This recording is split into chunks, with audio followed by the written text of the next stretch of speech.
Үңгүрөп ошо үйүн жарып ыйладым. Эми 18 химия деген бул азап экен. Ана кетет, мына кетет болуп баягы акактап деп уже үзүлгөн атам да. Жолдошум айтып атпайбы, сен ушундай ал акыбалда кимге биринчи кабар айтам деген дагы күндөр болду да. Жалпы көрүүчүлөр менен амандашабыз. Биз азыр сиздер менен кыл-кыякчы, ооз комузчу, жеке ырчы Кыргызстандын даңк медалинин ээси Гүлнара Сыдыкбекова менен маектешели деп турабыз. Гүлнара айым, сиздер билгендей эле 10 жылдан ашык убакыттан бери залалдуу шишик дарты менен күрөшүп келет. Бүгүнкү учурда эжекебиз ден соолугу, саламаттыгына карабай, мына ишин сүйгөндүгү үчүн филармонияда Карамолдо Орозов атындагы эл аспаптар оркестринде дагы деле ишин улантып келе жатыптыр. Дал ушул эжекенин чыгармачылыгы жана саламаттыгы боюнча кененирээк маектешели деп турабыз. Биз менен бирге болуңуздар. Гүлнара эжеке, саламатсызбы? Саламатчылык. Акыркы эле жаңылыктарыңыз, чыгармачылыгыңыз жөнүндө айтып өтүңүзчү. Мына сиз буга чейин сизди билебиз, пандемия учурунда операция болгонсуз, көптөгөн химия терапияларды алгансыз, ден соолугуңуз жакшы болуп, мына учурда гастролдоп дагы жүрүпсүз. Чыгармачылыгыңыз жөнүндө айтып, андан кийин ден соолугуңузга өтсөк. Рахмат. Биринчиден ушундай куттуу, кереметтүү филармонияда эмгектенгениме өтө сыймыктанам. Чыгармачылыкта жаңылыктар көп. Мына бизде филармонияда Карамолдо Орозов оркестринин коллективине жаңы жетекчи келди быйыл. Асылбек Насирдинов деген башкы дирижер болуп келди. Бизде Карамолдо Орозов оркестринде көп жаңылануулар болуп атат, жаштар көп келип атат. Жаңы чыгармалар, репертуарлар өзгөчө, бир башкача жаңыланып атат. Ушу биздин жетекчибиз, башкы дирижер Асылбек Насирдинов келип, аябай жакшы бир азыркы талаптуу бир жакшы жандуу концерт болуп атат. Себеби өзүңүздөр билгендей бизде азыр маданият министрлик жактан ушу фонограмма менен ырдоо тыюу салынган. Бирок биздин филармонияда көптөн бери эле ушу фонограмма менен ырдаган тыюу салынып, жандуу үн менен концерттер көп болуп жатат. Элдер абдан сагынып калган экен. Жандуу үндүү концертке бизде көптөгөн көрүүчүлөр келип атат. Баягы бир болот го, кээ бирки адамдар мындай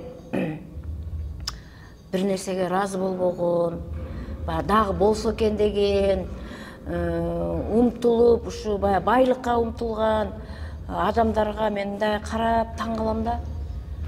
Бул жашоодо ден соолуктан башка эмне керек бизге? Туурабы? Бизге биринчи очередте ден соолук керек. Ден соолугуң болсо баарына жетесиң. Мен ушу колум менен болсо дагы азыр көптөгөн алдыга койгон пландарым өтө көп. Чыгармачылыкта дагы мына азыр ушу клиптерге тартылсамбы деген жакшынакай пландарым бар. Себеби баягы өзүмдүн стадиямдагы ушундай болгондуктан ар кандай учурлар болуп калышы мүмкүн. Мына басып жүргөн кезимде тартылып коеюн деп алдыга жакшы пландарымды коюп туруп атам. Ден соолугуңузга карабай, саламаттыгыңыз солгундап атса дагычы, күлүп, жылмайып, ишиңизге берилүү менен келип, ушунун баарын аткаруу өзүңүздү кээде кыйнап койбойбу? Моралдык жактан чарчоо, кандай бул жагында болот? Мен өзүм өтө мындай, мен оорудум деген сөздү кайталагым келбейт. Себеп дегенде мен ушу пандемия учурунда 27 октябрда 20-жылы операция болдум. Индира Орзобаевна Кудайбергенованын колунда болдум. Анан ошо эле 20-жылы октябрда операция болсом, ноябрь айында эле кызыл зонага коронавирус болуп 7 күн реанимацияда жатып калдым. Андан кийин 22-жылы сол жак төшүмөн дагы опухоль шишик алдырдым. ошо операциялардан кийин мага ошо жанагы гистологиянын результаты менен мага ошо залакалуу 4-стадия коюлду. Ошо пандемия учурунда жанагы коронавирус болгондуктан колум шишип, колума ошо 2-стадия лимфодема деген ошо 2 диагноз коюлду. Бирок мен ошого карабастан баягы позитивдик жашоону аркалап ошо мен 18 химия алдым. 18 химия алып 24 лучевой терапия алдым. 2 жолу операция болдум. Ошого карабастан мен ошо кыякты жакшы көргөндүгүмөн, өзүмдүн ишимди сүйгөндүгүмөн, ошон үчүн мен ошо позитивдик жашоону аркалап, ошо керек болсо ошо операция болгон күнүмдү дагы кыйналып запкы көрүп, ары кетет, бери кетет деген күндөрдү дагы артта калтырып, ошо дайыма ошо жакшы жүрүп, күлүп жайнап жүргөнү жакшы көрөм. Жана ушундай эле биздин айымдарды, ошо рак оорусу менен ооруган айымдарды чакырып кетер элем. Ошо сиздердин передачаңыздарды колдонуп, ушу рак оору десе эле көбүнчөсү мындай жатып калып, мындай жаман ойлорду айтып, жаман сөздөрдү айтып, ушу жаман ооруну ого бетер күчөтүп, ушу акыры баягы жаман жакка кетип калышат да көбүнчө айымдарчы.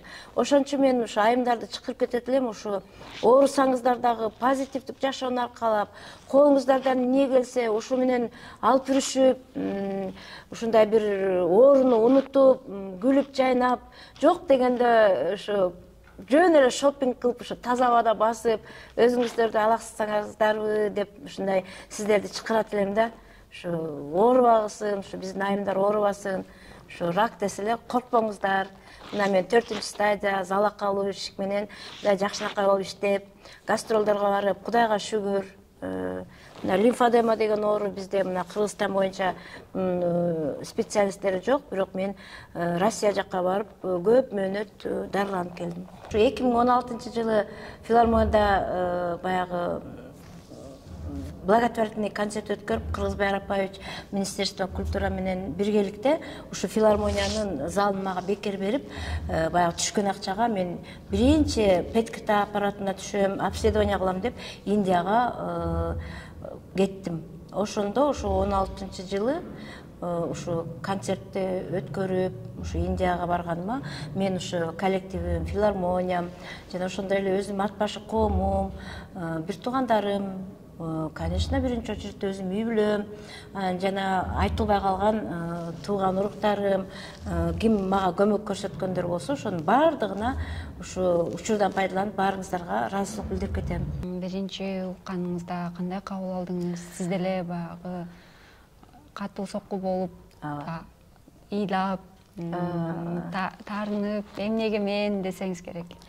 Албетте, мен бул залакалуу ишик деп мен 2011-жылга чейин 2008-жылдары сахарный диабет болуп оорудум, эндокринологияда учетто болдум. Ошондой бул оору мындай тез эле башталып кетпейт экен да. Баягы бир оорудан бир оору келип ошо кандын коюлуусунан ушундай залакалуу ишик пайда болду да. 2011-жылы ошо онкологияда учетко турулгам. Ошо 2011-жылы эле мен ушу 2 төшүм тең алам, операцияга моундай документтер даярдап, уже анестезиологко барарда мен өзүм качып кетип калдым. Мен операция болбойм. Мен операцияга бутум тартпайт. Мен операцияга бутум тарткан жок. Ошон үчүн барган жокмун. Анан онкологиядан врачтар звонить этип атышты, бирок мен ушу ар кандай эме менен жооп берип, анан бул жерде Корея улутундагы дарыгер бар. Ошого барып өзүм аябай толук элем, 75 килограмм болчумун. Анан ошока барып чөпкө отурдум. Мен ал кишиде 1 жылдан ашык дарыланып, анан мен аябай арыктап кеттим да. Уже адамдар жүрөгү түшө турган болуп, такыр эле арыктап, сөөгүм менен терим калды да. Анан ушу биздин коллективден эжекелер, ошо Медера деген эже бар. Азыркы тапта дагы ошо биздин Рустамды Индияда алып жүрөт. Ошо киши анан Алматадан дарыгер келди, жүр көрүн деди. Анан мен ошол күнү 22 май болчу, мен туулган күнүм болуп, билесиңер, баягы кыздар касса ойнойбуз. Чачым болсо баягы кызыл тасыл боелгон, чачтарым мындай пүрпүйгөн. Анан мен айтам, жок, мен барбайм. Мен деген туулган күнүм бүгүн, мен деген кыздарды кафеге чыгып койгом деп баягы эмеге барбайм. Анан баягы эже айтыптыр кимге? Жолдошум айтыптыр, Гүлнараны алып барчы ошо дарыгерге. Жакшы болот, Алматадан келди дейт. Анан жолдошум болбой эле машинага салып алып барды. Анан барып ошол жерде да бизде иштеген Айда деген кыздын үйүнө бардык. Аяна Касымованын апасынын үйүнө бардык. Барсак эле баягы дарыгер бар экен. Элдер мени көрүп эле таң калып калышты. Аябай арыктап кетти. Мындай чоң аял экен, ал барып эле лаж истеди. Анан жатып баягы ал көз ачык эмес экен. Мындай колу менен эле анын колу иштейт экен да. Колу келип эле анан могу ичиме келип эле токтоп калды да. Анан айтты, как тебя зовут деди. Гүлнара десем эле. Гүлнара, слушай деди, у тебя этот метастаз идет по организму, ты это знаешь деди. Сен билесиңби, сенин ден соолугуңа метастазы кетип атат. Мен жок дедим. Десем эле сага метастазы кетип атыптыр. Бирок ылдый жагыңа жете элек экен, мен сени алам леченияга деди да. Десе баягы аял, килтиген аял кучактап алып бир үңгүрөп, ошо үйүн жарып ыйладым. Биякта жолдошум отурат, дагы биздин коллегалар отурат, аларды деле карабайм. Кыйкырып өкүрүп ошо күндү эстесем, сөзсүз түрдө ыйлайм да. Ошондой ошо аял анан метастаза кетти сенден. Мен сени лечение алам деп ошо алды. Ушул моментти дагы мен эстегим келбейт да. Анан бирок жыйынтыгы кандай болду? Жыйынтыгы ошол аял өзү айткан, ошо дарыны ичип, компресс жасап жүрө берсең, эмчегиң жарылат, анан бүт сыгып чыгарып салам деп айткан. Бирок ошол дарыгер айткандай болду. 10 жылдан кийин болду. Бирок ошол учурда пандемия, коронавирус болуп, Казакстандын границасы жабылып, бүт бардык жерден границалар жабылып, төшүм 5-6 жерден жарылды. Эми жарылганда дагы аябай бир жаман жарылды да. Киши көргүс болуп жарылды. Ниндир Орзобаевнага келип баягы көрүнүп, контролдон өтүп турчумун да. Ал киши билет эле менин состояниямды. Сразу эле операция деп эле операция кылдырдым, ошо 20-жылы операция кылдырдып. Андан кийин да кыйынчылыктар болду.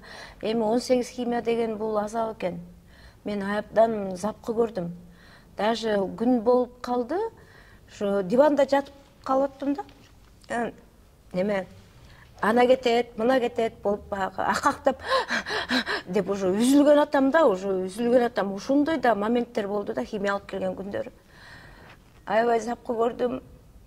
Анан даже кийин жолдошум сүйлөшүп отуруп айтып атпайбы, сен ушундай жүрөң, аябай көп учурлар болду да, ушундай ана кетет, мына кетет деген учурлар көп болду. Бирок аны өзүңдүн үй бүлөңдүн башка, өзүңдүн баягы ден соолугуңду, ооруңду бирөөлөргө айта бербейсиң да. Айта берсең дагы болбойт экен. Анан баягы жолдошум, өзүм үй бүлөм, балдарым менен эле мондай болуп атам да. Анан жолдошум айтып атпайбы, сен ушундай ал акыбалда кимге биринчи кабар айтам деген дагы күндөр болду да. Ушунча убакыттан бери сизди жөлөп таяп, болгон аракетин жумшап, сизди ар тараптуу колдоп келе жаткан жолдошуңуз тууралуу бир эки сөз айтып койсоңуз.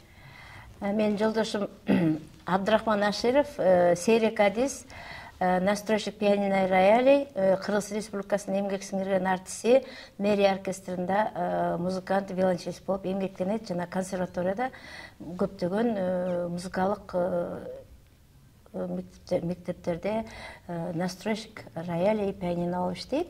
Андан сырткары 2 уул, 1 кызым бар. Кызым дагы Акшоола хорунда солистка болуп, Болгария, Турция жана көптөгөн шаарларга барып, грамота, дипломдорду алып, 1-чи орундарды ээ болуп келген. Андан кийинки балам Нурбек, латин америкалык бий боюнча Алматадан 1-чи орунду алып келген 2006-жылы. Анан биз баягы чыгармачылык инсан болгондуктан, силер чыгармачылык инсан болбой эле койгула деп экөө тең баягы чыгармачылыктарын таштап, өзүнүн жаккан кесиптеринде, окуган кесиптеринде эмгектенип келе жатышат. Анан 40 жашымда төрөгөм, Нурсултан деген уулум, ал ошо программирование жаатында окуп келе жатат. Көбүнчө кээ бир учурларда ушу колума басым жасалып калат да. Себеби мен кыякты аябай жакшы көрөм да. Анан ушу колумду эле эме кылып карап турам баягы. Эми бул колум менен мен сабиз, пияз, картошка арчый албайм. Себеби колуман түшүп кетет. Кыякты ойнойм, шкыртып. ойнойм. Ошон үчүн баягы илгери эме бизде Самара Токтокунова эжекебиз биз менен иштейт да. Аны айтып калат эле. Мен Чакен агайыңар картошка арчытпайт, сабиз арчытпайт, кызылча арчытпайт, себеби колдорум саргарып кызылып калат. Сен комузда ойно деп айтат эле десе, кандай киши болду экен деп ушундай. Эми агайдын колунда да биз искусствода окуп калдык, комуз бөлүмүндө. Анан агай ушундай Самара эжең ушундай барктайт деп, азыр мени ушу үй бүлөм барктайт да. Балдарым, келиним, жолдошум баары баркташып, мен эчтеке жасабайм үйдө, тамак жасай албайм. Ушу только жумушка келем. Анан кээде бир ойлоп калам да. Мен ушу эртең мененки аткан таңды көргөнүмө Кудайга шүгүрчүлүк келтирем да. Кудайга шүгүр, ушундай күндү көрүп. Мына азыр мен жумушка келип кетип атам. Бул дагы мен үчүн чоң жетишкендик, чоң ийгилик. Мен ушу биринчи өзүм үйүм, үй бүлөмдөн кийин ушу менин филармониям, мына биздин директор Осмонов Кыргызбай Арапаевичке ушу учурдан пайдаланып терең ыраазычылык билдирем.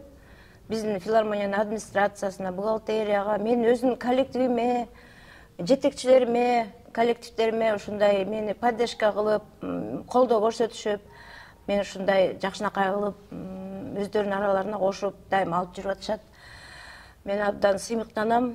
Ошо эртең мененки аткан таңды көргөнүмө Кудайга 1000 мертебе шүгүрчүлүк келтирем.